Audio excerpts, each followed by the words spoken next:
Hello YouTube, hope you guys are doing fine. Today, I'm going to show you the best offline music player for iPhone.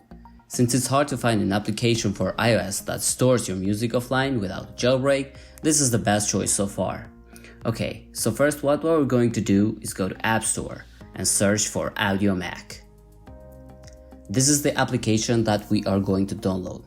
I already did that before, now we are going to open it. After it's open, you will get a pop-up screen for create an account or log into an existing account. And in order for us to download music on iOS device, you are going to create an account.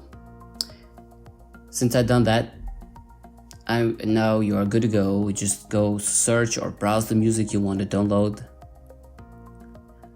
For example, I'm going to download this song.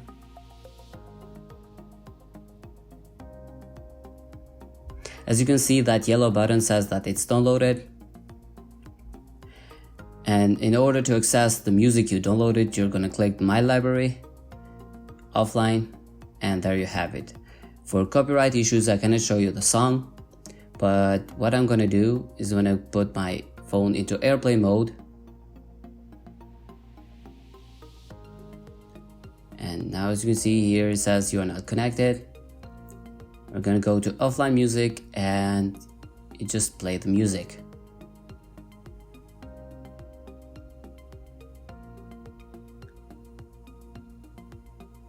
Hope this will help you. Thank you very much for watching the video. Please like and subscribe and see you in the next video.